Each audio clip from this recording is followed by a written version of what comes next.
কেন গাইবো এই গানটাকে? রবীন্দ্রনাথ ঠাকুর তো ইংরেজদের গুপ্তচর ছিল, রবীন্দ্রনাথ ঠাকুর তো ইংরেজদের চাটুকর ছিল, আর রবীন্দ্রনাথ ঠাকুর ইংরেজদের সাইকোসেন ছিল। সেই জন্যই ইংরেজদের রাজার সম্মানের জন্যই ওই গানটিকে লিখেছিলেন। কিন্তু আমার স্বাধীন দেশে এই গানটিকে বারবার গানো হয়, এটা আমার রাষ্ট্রের অপমানের প্রশ্ন।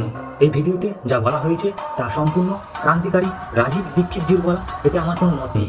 হিন্দুস্তানে ব্রিটেনের মানুষের সমর্থক বেশ বড় সংখ্যায় ছিল, আর না শুধু ব্রিটেনের সমর্থক ছিল, এদেশে ইংরেজদের তলাচাটা মানুষও ছিল। ইংরেজদের উপস্থিতি করারও মানুষ ছিল এদেশে। যে বংশগুলি ইংরেজদের যে যত বেশি তলা চাটত, ওই বংশগুলির নামই এদেশে বেশ গর্ব করে নেয় মানুষ।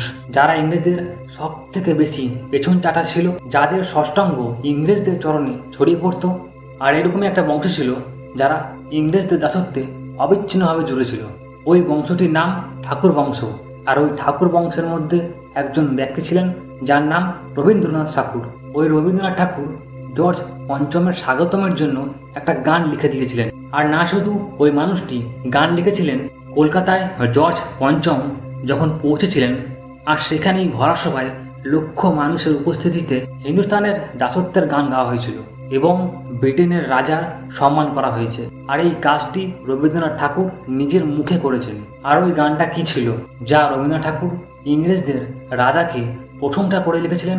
সে গানটা হলো জনগণ মন অধিনায়ক জয় হে, ভারত ভাগ্য বিধাতা। খুব লজ্জা করে আমার মতো মানুষদের যখন কেউ আমাদের বলে এই গানটি গাওয়ার জন্য। কেন গাইবো এই গানটাকে?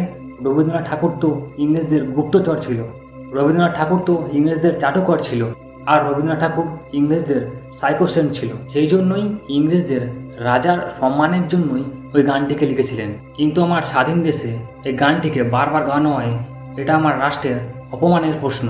এবং যে গানটিকে ইংরেজদের রাজা জর্জ পঞ্চমের স্বাগতমের জন্য গিয়েছিলেন রবীন্দ্রনাথ ঠাকুর, ওই গানটিকেই 5 দিন আগে দিল্লির এয়ারপোর্টে মহারানীর সম্মানে গাওয়া হয়েছিল। আপনি কোনোদিন ধ্যান দিয়েছেন ওই গানটির আসল মানে কি? ওই শব্দগুলির মানে কি? জনগণ মন অধিনায়ক জয় হে, হিন্দুস্তানের জনগণের মনের অধিনায়ক তোমার জয় হোক, এটা মানে জনগণ মন অধিনায়ক জয় হে।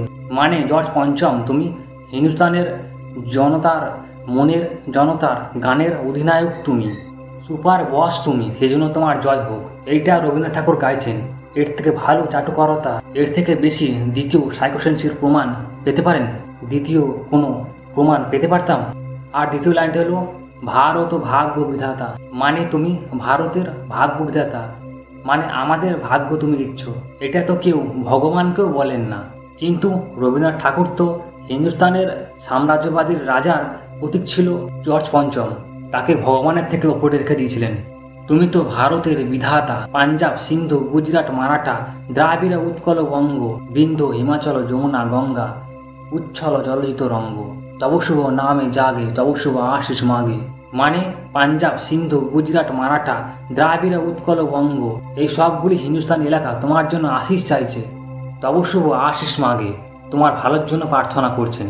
এই পুরো হিন্দুস্তান যারা ইংরেজদের দাসত্বে পিছলে যাচ্ছিল, সেটাকে রবীন্দ্রনাথ ঠাকুর লিখছেন কি এই তোমার জন্য পুরো হিন্দুস্তান আশিস চাইছে, তব শুভ আশিস মাগে, এবং সেই সবগুলি আশিস আমি তোমাকে দিচ্ছি আমার তরফ থেকে।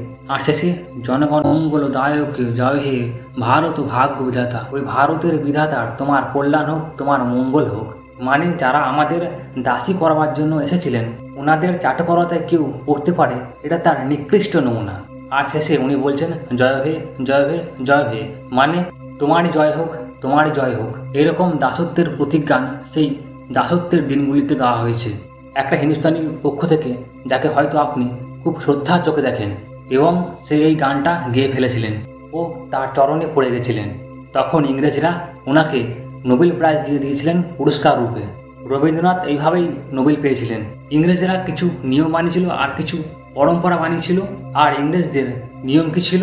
যারা ইংরেজদের যত বেশি চাটুকরতা করতো, যারা ইংরেজদের যত বেশি পা চাটতো, তাকেই ইংরেজ সরকার রায় বাহাদুরের বই দিতেন, তাকেই ইংরেজ সরকার হিন্দুস্তানে ইংল্যান্ডের নাইটহুডের পদবি দিতেন। এরকমই মানুষগুলোকেই ইংরেজদের পক্ষ থেকে পুরস্কার দিতেন, কেননা ইংরেজদের চরণ চাটতো আর হিন্দুস্তানকে গালাগাল দিতেন। নমস্কারম, যথা ইচ্ছাতি তথা করু। জয় তারা।